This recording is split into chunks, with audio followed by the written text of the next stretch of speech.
qolgan joydan davom ettiramiz. Endi showcase ichidagi kontentlarimizga beramiz. Ya'ni ichida joylashgan mana bu matnlarimiz, yuqoridagi mana bu matnlarimizga beramiz. Bu bizda mana showcase content bor, shunga berishimiz kerak bo'ladi. Showcase buning ichidagi showcase content demoqchi bo'lsak, bitta bo'lsa tashlab, yana showcase yozamiz. Showcase chiziqcha content. Demak, bir divning ichidagi boshqa bir div yoki element klass bermoqchi bo'lsak, o'rtada bo'sh joy tashlab qo'yishimiz kerak ekan. Shunda mana bu showcase ning ichidagi mana bu showcase content degan ma'noni bildiradi. Bunga stil beramiz.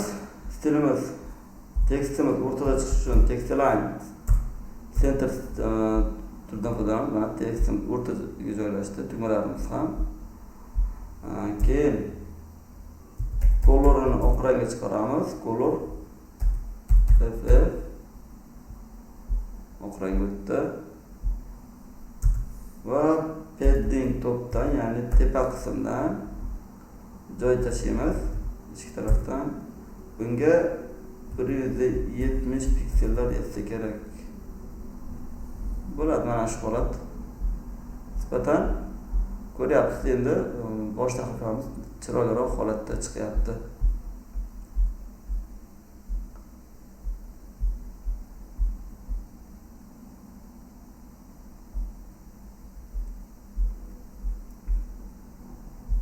Davom ettiramiz.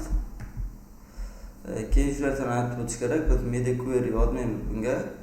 Ya'ni moslashuvchanlik. Katta ekranda chiroyliroq ko'rinib, kichkina ekranlarda birozgina xunukroq ko'rinib qolishi mumkin. Hali media query darslarni o'tganimizdan keyin ularni ham yozishni o'rganamiz. Keyingisi showcase ichidagi H1 ga bo'ladi. Showcase uning ichidagi H1 tegimiz font size 60 piksel bo'lsin kattaligi. 60 piksel. Nima kattaroq holatda chiqadi. Uning ichidagi p ga ham berishimiz kerak. Showcase va uning ichidagi p. Padding bottomdan ham pastki tarafdan 20 piksel qilsak, tugmamiz bavorasi ochiladi. Tugmamiz birozgina pastga tushadi. Va buni ham font size-ni oshirib qo'yamiz. Font size 20 piksel bo'lgani yetadi. 20 piksel. Nisbatan kattalashdi, ancha chiroyliroq holatga keldi. Keyingi stilimiz home info bo'ladi. Ya'ni bizlarni mana bu home info ID'imizga bo'ladi. Bu mana bu yerdagi qismni o'ziga jamlab turibdi.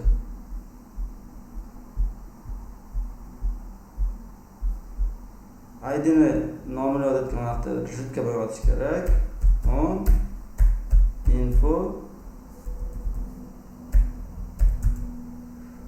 infoga bizda height berishimiz kerak. Birinchi o'rinda kattaroq olishimiz kerak. Height'ni 400 piksel qo'ysak ketadi. Keyingi o'rinda buni yuqoriroq chiqarib tura qoling. Mana pastlar ochildi biroz. Keyingi o'rinda endi buning ichidagi info image'ga klassga beramiz. Home info buning ichida info image bor. Ya'ni mana bu info image klassi. Mana info image. Bu ham bo'sh kelyapti. Bunga orqa fon sifatida rasm chiqarib berishimiz kerak bo'ladi. Background image ga URL bilan rasm chiqarishimiz kerak. Albatta birinchi o'ringa ikkita nuqta qo'yib chiqib olamiz. Bu alohida CSS va rasmlar alohida joylashgan vaqtda bo'ladi, papkadan ichida bo'lganda. Hozir CSS faylimiz CSS papkaning ichida turibdi, rasmlarimiz image papkasining ichida turibdi. Bu fayldan chiqib bunga kirishim uchun, rasmga kirishim uchun albatta ikki nuqta bilan chiqib olishim kerak bo'ladi. Keyin image ga kiramiz. Buning ichida bizga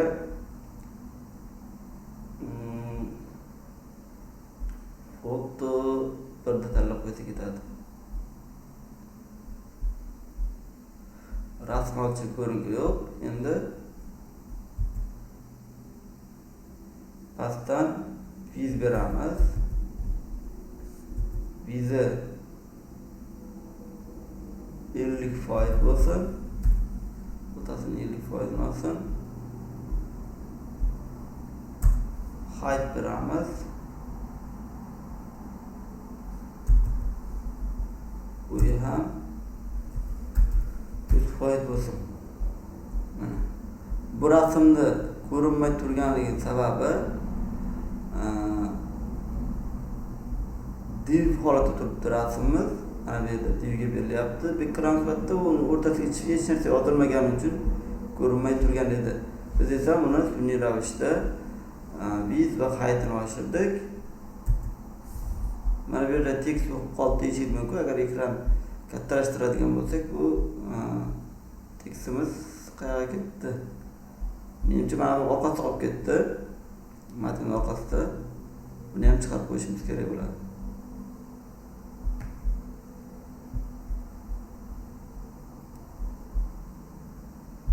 Endi chiqarish uchun bunga float beramiz. Floatdan joylashtirish turi hisoblanadi. U suzuvchi degan bo'ladi. Qaysi tarafga elementni joylashtirish kerakligini aytadi. Misol uchun float left desak, rasmimiz o'ng tarafga joylashadi, chap tarafga joylashadi, o'ng taraf bo'sh qolib ketadi. Mana yozuvimiz, tekstimiz endi chiqdi. Qarang, bu yerda nima bo'lyapti? Float degandan keyin birozgina ehtiyot bo'lish kerak, sababi bu boshqa elementlarga ham o'z ta'sirini o'tkazadi. Sababi bu chap tarafga o'tgandan keyin o'ng taraflar bo'sh qoladi va natijada keyingi element o'ng tarafga suzib chiqadi. Shuning uchun ham float bu.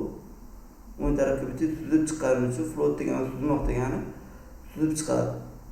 Buni ko'ryapsiz, deyarli stillarimiz buzilib ketgan. Ekran kattalashtirganda joyga tushishi mumkin. Mana ekran kattalashganda joyi tushyapti. Bunga media query yozmaganmiz. Shuni aytib qo'ying oldindan. Float ishlashni e'tibor qilasiz. Keyingi stilimiz o'sha home info magic ko'payib qo'yib. Uning ichidagi boshqa stillarga ham bo'ladi. Home info ning ichidagi info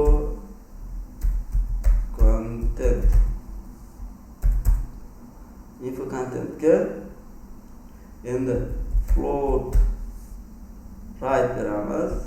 O'ng tarafga chiqsin deymiz. Hozir ko'rinmay qoldi.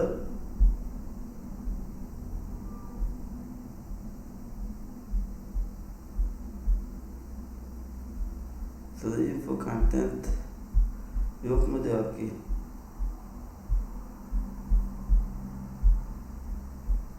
Hozir info content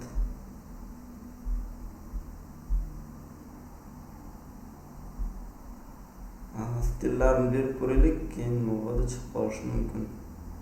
Float right o'ng tarafga. Endi bunga ham vizini aytib o'tishimiz kerak bo'ladi. 50% egallasin. Bunga ham height yozib qo'ysak bo'ladi. 100%. Mana 50% olgandan keyin tarafga chiqdi. 100%. Text align center beraveramiz. Sababi mana bu chekka yopishib qo'ygan. Center qilsak sal o'rtaroqqa joylashadi so'zlarimiz. Mana o'rtaroqqa o'tdi. Birozgina bo'lsa ham joylar ochildi. Keyingi stilimiz padding beramiz.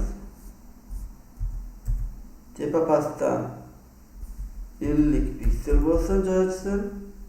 o'ng chapdan 30 piksel nisbatan chiroyliroq holatga keldi. Endi mana bu tugmamizga e'tibor bermasak ko'proq baribir mana buni ochib ishlatsak bizga masroq tushadi. Endi mana buni olib joylashtiramiz. Mana shu holatda tura tursin. Tor bo'lib yopishib qo'ygandan ko'ra buni kattalashtirib qo'yamiz.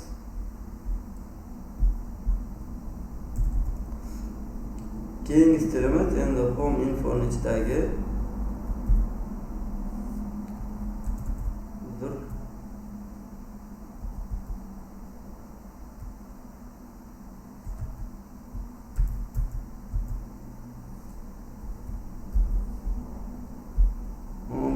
ichidagi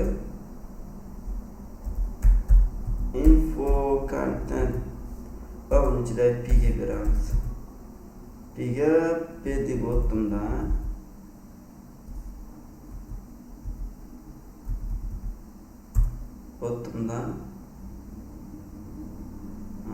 20 piksel beradigan bo'lsak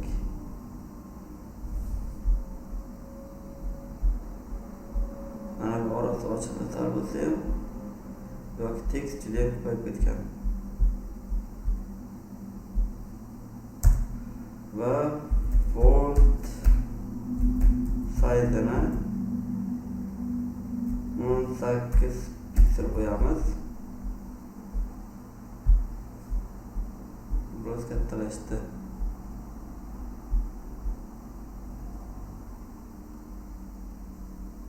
Biroz ichidagi kontentni kamaytirar ekanman, sababi hozirda bu yoqqa cho'zilib ketyapti. Pin ichidagi kontentni biroz kamaytirib chiqishim kerak ekan. Mana bu qismda o'qishsam bo'ladi hozircha.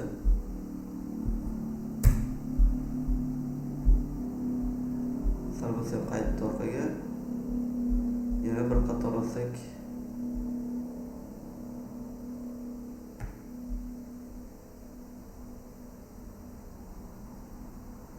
mana shuncha qilib qo'yaylik.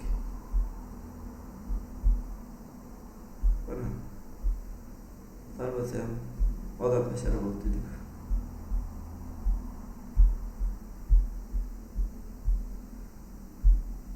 Demak, keyingi stilimiz endi Home Info tugadi. Endi Features qismiga kelgan bo'lsak, mana bu yerda Features section deb buni keyingi dars davom ettiramiz. Hammaga rahmat. Sog' bo'ling sizlar.